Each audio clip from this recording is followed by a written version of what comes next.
तो आपको पिछली क्लास में बेटा हमने बताया था there are two types of account. First बेटा आपको पर्सनल अकाउंट एंड सेकंड आपका इम्पर्सनल अकाउंट आपने पढ़ा होगा पिछली सेशन में बेटा। ठीक है, पर्सनल अकाउंट में आपको हमने फर्दर सब डिवाइड किया था बेटा थ्री टाइप्स में।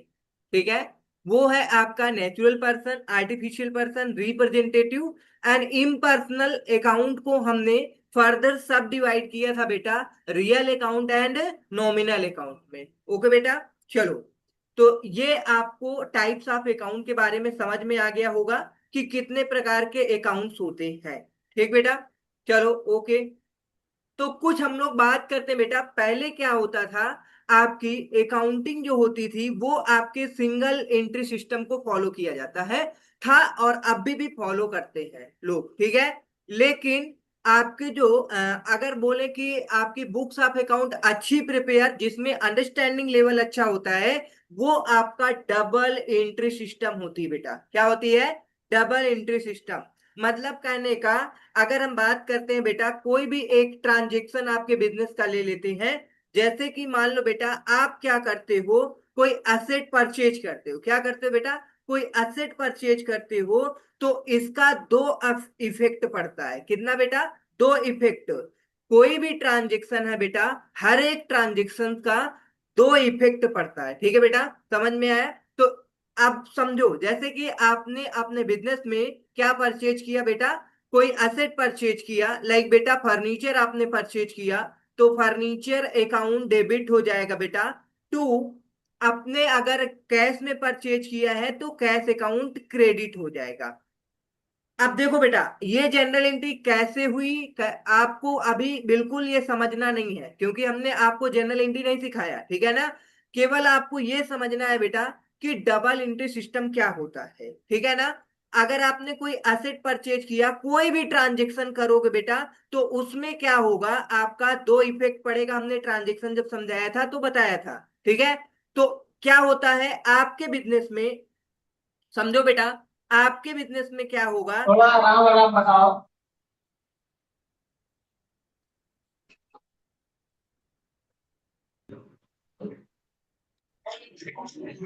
हाँ बच्चों, चलो। तो अब देखो बेटा, थोड़ा स्पीड स्लो रखना पड़ेगा, तो ठीक है, कोई बात नहीं। हाँ देखो बेटा, अगर आपका ये बिजनेस है, अब इसमें आप क्या करते हो, सपोज आप कोई एसेट परचेज किए, तो इसमें आपके बिजनेस में क्या आएगा बेटा, एसेट आएगी। बेटा आप लोग अपने कोचिंग में कोई एसेट परचेज करके ले आते हो, तो एक तरीके से आपके बिजनेस में वो एसेट आती है। समझ में आया बेटा? आने का मतलब समझ में आया, आपके बिजनेस में कोई एसेट बढ़ जाता है, सिंपल लैंग्वेज में। ठीक बेटा, समझ में आया इतना? मतलब कि आपका ये कोई एक वेदिका गुरुकुल कोचिंग सेंटर है बेटा। अगर आप क्या करते हो, इ- इस कोचिंग में आपने क्या किया, कोई फर्नीचर परचेज किया, तो फर्नीचर आपके लिए क्या है बेटा, हमने बताया है अकाउंटिंग टर्म्स में असेट। तो ये आपका असेट होगा। क्या होगा बेटा? असेट। आपके बिजनेस में असेट इंक्रीज हो जाएगा। क्या हो जाएगा? असेट इंक्रीज हो जाएगा। और आपको क्या करोगे बेटा, अपने बिजनेस से कैश पे करोगे। क्या करोगे? कैश पे करोगे, तो आपके बिजनेस से एक असेट कम भी हो जाएगी। तो अब देखो बेटा, सिंपल डबल एंट्री सिस्टम का मतलब है कि डबल इफेक्ट पड़ेंगे। एक असेट बेटा आपकी इंक्रीज हो रही है, तो दूसरी असेट बेटा क्या हो रही है, डिक्रीज हो रही है। सिंपल, समझ में आया बेटा?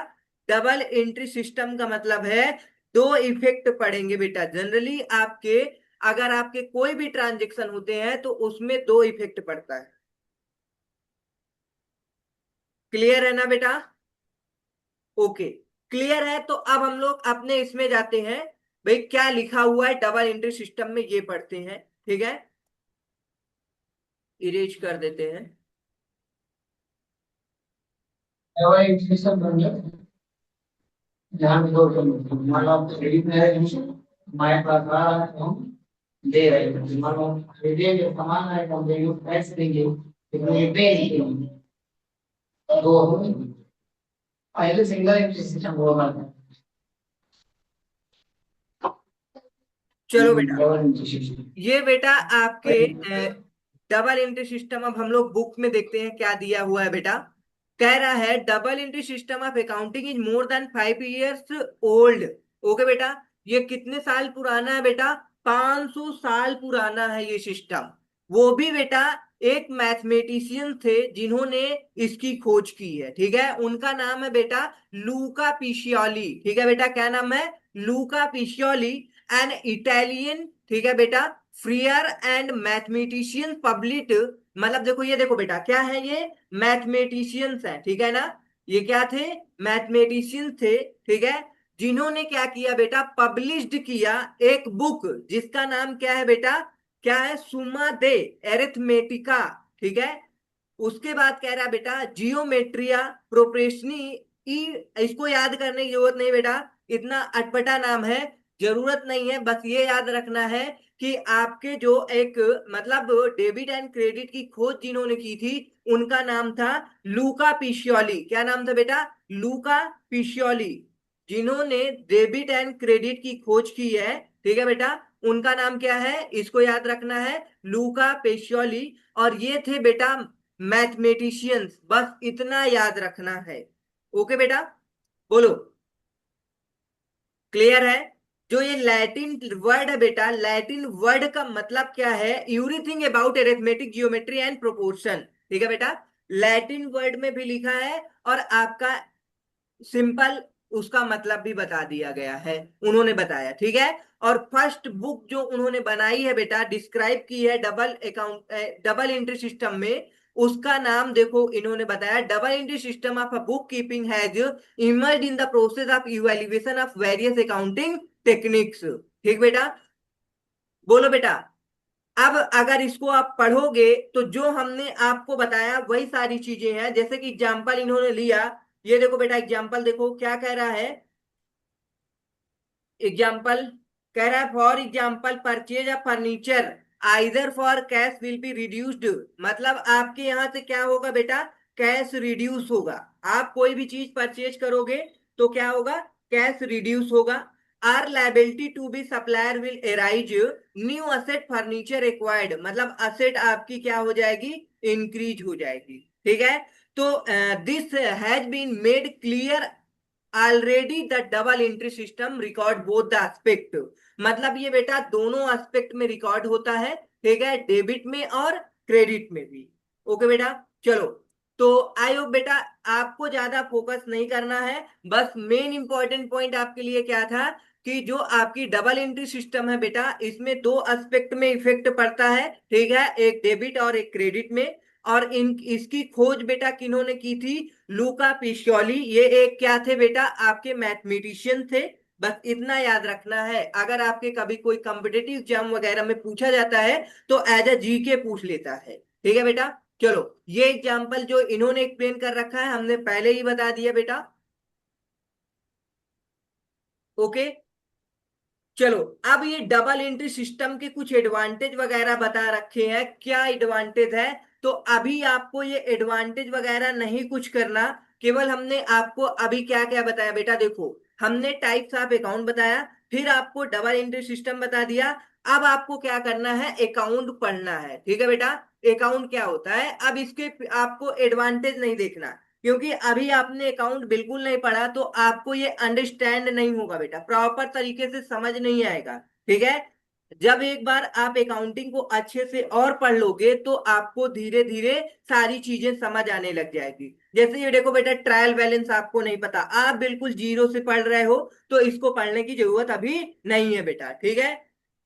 चलो, अब देखो बेटा, अकाउंट क्या होता है, सबसे पहले एक दो वर्ड में इसको समझा देते हैं बेटा। अकाउंट का सिंपल मतलब होता है बेटा कि आप कोई भी चीज है, मान लो अगर आपने कोई चीज परचेज किया, ठीक है ना, जैसे आपने असेट परचेज किया तो आपका एक असेट अकाउंट बन जाएगा। क्या बन जाएगा? Asset account. और आपने कैश पे किया तो कैश अकाउंट बन जाएगा, ठीक है। ये बिजनेस के अंदर मेंटेन किए जाते हैं। कहाँ मेंटेन किए जाते हैं बेटा? बिजनेस के अंदर। समझ में आया कि नहीं आया? एक बार इसको भी देख लो। We have seen how the accounting equation become true in all case. अच्छा बेटा, एक अकाउंटिंग इक्वेशन होती है, उसको सुन लो क्या होती है अकाउंटिंग इक्वेशन। अकाउंटिंग इक्वेशन का मतलब क्या है कि आपने बिजनेस में जो भी सारे असेट लगाए हो बेटा, ठीक है, वो आपके कैपिटल प्लस लायबिलिटी के इक्वल रहता है। ये एक बार नोट कर लो बेटा, ये है आपके accounting equation, asset is equal to capital plus liability. Note कर लो बेटा, अकाउंटिंग इक्वेशन में asset is equal to capital plus liability, asset is equal to capital plus liability.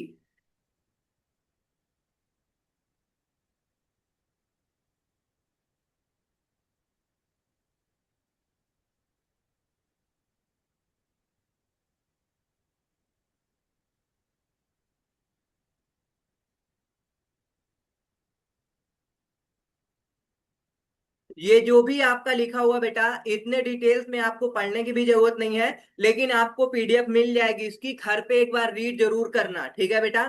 Sir इनको पीडीएफ सबको भेज दीजिएगा, जितना हम बता रहे हैं वो सारा अच्छे से 2-4 बार रीड करके आएंगे बच्चे सारा। ओके, ठीक है। चलो तो अकाउंटिंग इक्वेशन आपने नोट कर लिया। अकाउंटिंग इक्वेशन होती बेटा asset is equal to capital plus liability. मतलब ये इक्वल कैसे होता है, आपको हमने कुछ दिन पहले एक बैलेंस शीट सिखाई थी। क्या सिखाई थी बेटा? Balance sheet. बैलेंस शीट में हमने आपको बताया था बेटा कि आपका क्या होता है, एक साइड लायबिलिटी होती है, ये टी शेप में होता है बेटा बैलेंस शीट। मतलब कि इधर साइड आपकी लायबिलिटी होती है बेटा, ठीक है, अमाउंट हो गया, उसके बाद ये असेट हो गया। ठीक है, अच्छे से एक बार फोकस करना बेटा यहाँ पे। ठीक है, बैलेंस शीट में क्या होता है, आपकी लायबिलिटी साइड ये डेबिट साइड आपकी लायबिलिटी होती है, क्रेडिट साइड आपके असेट्स होते हैं बेटा। ठीक है, चलो अब देखो बेटा क्या होता है कि अगर आपको कोई भी बिजनेस स्टार्ट करना है, जैसे कि आप मान लो बेटा एक पानी पूरी का बिजनेस स्टार्ट करना चाहते हो, तो आप क्या करोगे, पानी पूरी के बिजनेस के लिए आपके पास पहले कैपिटल की जरूरत पड़ेगी। क्या पड़ेगी बेटा? कैपिटल की। मान लो बेटा आपके पास 10,000 रुपए है, ठीक है, तो आप 10,000 रुपए कैपिटल लगा रहे हो। क्या लगा रहे हो बेटा? कैपिटल लगा रहे हो। सिंपल सी बात है बेटा, आपने 10,000 रुपए लगा लिए अपने पॉकेट से, तो जो ओनर्स की कैपिटल लगती है बेटा, किसकी? ओनर्स की, उसे क्या बोलते हैं? कैपिटल बोलते हैं। मतलब आपने अपने पॉकेट से जितना भी पैसा लगाया उसे हम क्या बोलते हैं? कैपिटल बोलते हैं। समझ में आया कि नहीं आया? ओके, चलो बेटा, तो लायबिलिटी साइड आप क्या लिखोगे? कैपिटल। ये आपकी कैपिटल हो गई, ठीक है, समझ में आया बेटा? तो आपकी बैलेंस शीट कैसे प्रिपेयर होती है, ध्यान से सुन लो। आपने क्या, हाँ बेटा, ओके, हाँ बेटा, तो अच्छे से देखो समझो, आपने कोई भी बिजनेस स्टार्ट करोगे तो जो कैपिटल लगाओगे बेटा, वो जो भी आप पैसे लगाओगे वो आप लायबिलिटी साइड लिखोगे, वो आपकी कैपिटल होती है। ठीक है, और आपने क्या कर लिया, लोन वगैरह लेकर के जो पैसा लगा लिया वो आपका लोन हो जाएगा, ये भी आपकी लायबिलिटी साइड आएगा बेटा। समझ में आ गया? अभी आपको इस बैलेंस शीट को प्रॉपर तरीके से नहीं समझना है, बस सिंपल ये समझ लो बेटा बैलेंस शीट क्या होती है। इसमें आपका इधर साइड लायबिलिटी होता है बेटा, ये असेट होता है, और इसमें पैसे कौन से लगते हैं लायबिलिटी साइड, जो ओनर पैसा लगाता है बेटा वो कैपिटल होता है, और अदर आपकी लायबिलिटी लाइक मान लो बेटा आपने लोन ले लिया, ठीक है, वो सारी चीजें आपकी लायबिलिटी के अंदर आएंगी। तो आपकी ये लायबिलिटी साइड हो गया, ठीक है बेटा। चलो, अब असेट में मान लो बेटा आपने पानी पूरी के लिए आपने क्या अरेंज किया होगा, एक ठेला अरेंज किया होगा, ठीक है बेटा, तो वो आपका मान लो बेटा क्या बोल सकते हैं हम, टेबल या फर्नीचर या कुछ भी फर्नीचर है आपकी, ठीक है बेटा। तो आपने जो भी चीज परचेज करोगे, और भी बहुत सारी चीजें हो सकती हैं, चेयर वगैरह आप परचेज कर सकते हो, तो जो भी असेट होगा बेटा ये असेट साइड आएगा। तो नॉर्मल लैंग्वेज में समझा रहे हैं बेटा, बिजनेस आप जैसे करते हो उसी को आप बैलेंस शीट में कैसे प्रेजेंट करो, ठीक है। तो अब इक्वेशन समझो बेटा, हम इक्वेशन के लिए ये सारी चीजें बता रहे थे, ठीक है। तो अब देखो असेट ये हो गया बेटा, ध्यान से समझो, asset is equal to capital plus liability. Asset is equal to capital plus liability. देखो बेटा, दो साइड है, एक आपका लायबिलिटी साइड, एक आपका asset side. Asset is equal to, asset is equal to capital plus liability. समझ में आया बेटा? ये आपका असेट है, ये आपकी कैपिटल है, प्लस लायबिलिटी, ठीक है। तो अकाउंटिंग इक्वेशन क्या होती है बेटा, asset is equal to capital plus liability. Okay बेटा, समझ में आ गया। तो ये है आपकी अकाउंटिंग इक्वेशन। इतना समय देने की जरूरत नहीं थी बेटा, लेकिन हमने इसको अच्छे से एक्सप्लेन इसलिए किया ताकि आपको ये भी याद हो जाए अकाउंटिंग इक्वेशन, और आपको बैलेंस शीट के बारे में भी समझ में आ जाए। ठीक बेटा, चलो। तो अकाउंटिंग इक्वेशन तो अब आपको याद ही रहेगी कि असेट होता है बेटा बैलेंस शीट में, आपकी लायबिलिटी होती है, देन आपका असेट होता है, लायबिलिटी साइड आपका कैपिटल प्लस लायबिलिटी होती है। तो capital plus liability is equal to asset. Simple बेटा।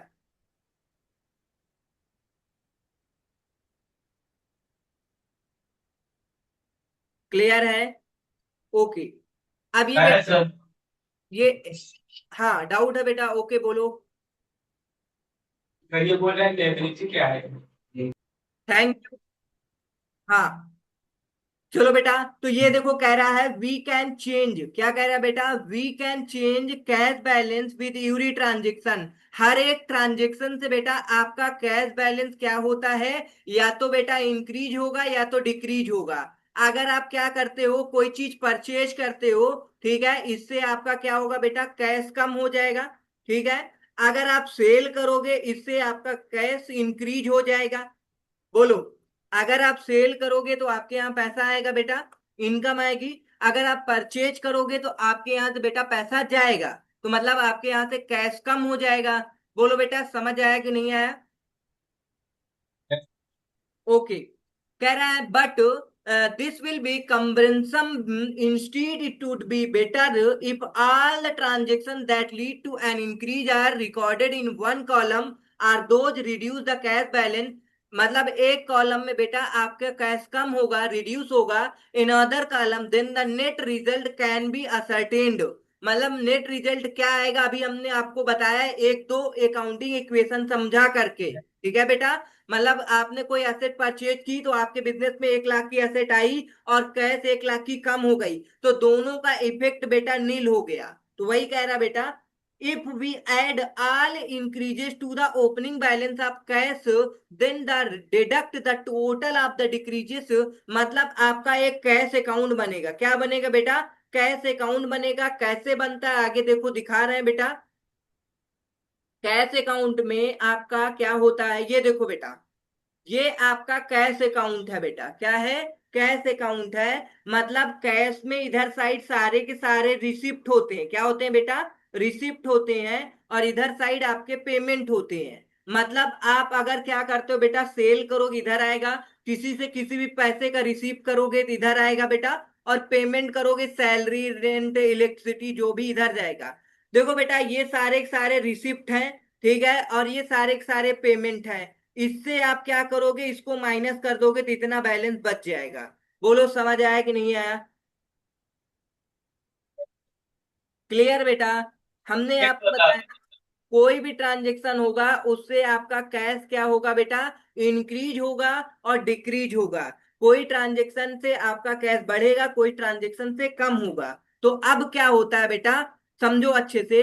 मान लो आपका कैश अकाउंट हम दिखाते हैं, कैश अकाउंट में ये सारे के सारे क्या है, मतलब आने के सोर्स है, पैसे आने के सोर्स है, ठीक है बेटा, और ये पैसे जाने के सोर्स है, ठीक है, समझ आया? तो अब ये आपका टोटल इतना आया हुआ है बेटा, और यहां से यहां तक बेटा टोटल आपका पैसा चला गया, मतलब आपने पेमेंट किया किसी को। तो जो भी इन दोनों का डिफरेंट आएगा बेटा, अभी आपके बिजनेस में इतना कैश बचा है कैश काउंटर में। बोलो समझ आया बेटा? अगर आप बैंक एक बैंक खोलते हैं, मान लो आपका बैंक का बिजनेस है, तो बहुत लोग पैसा आपको जमा करने आते हैं बेटा, और आपको बहुत लोगों को पैसा निकाल के देना पड़ता है। तो आप जो डिफरेंट होता है बेटा, वो आपका पैसा बच जाता है, क्लोजिंग स्टॉक कह सकते हो, क्लोजिंग बैलेंस बोलते हैं, क्या बोलते हैं बेटा, क्लोजिंग बैलेंस। और आप कल की डेट में इसे जब आप यूज करोगे, वो क्या बन जाएगा बेटा, आपका ओपनिंग बैलेंस बनेगा, जो कि यहां से शुरू होगा। बोलो बेटा, समझ में आया?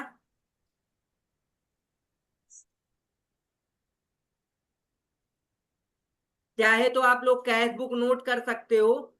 कि कैश बुक कैसे बनती है। आपका हाँ, कैश बुक में एक साइड आपका रिसिप्ट साइड होता है, एक साइड आपका पेमेंट साइड होता है। रिसिप्ट साइड आपका ओपनिंग बैलेंस है और क्लोजिंग बैलेंस आपका पेमेंट साइड आपका क्लोजिंग बैलेंस आता है। कैसे डिफरेंस आता है हमने आपको समझा दिया। इसको चाहो तो आप कैश बुक याद करने के लिए नोट कर सकते हो।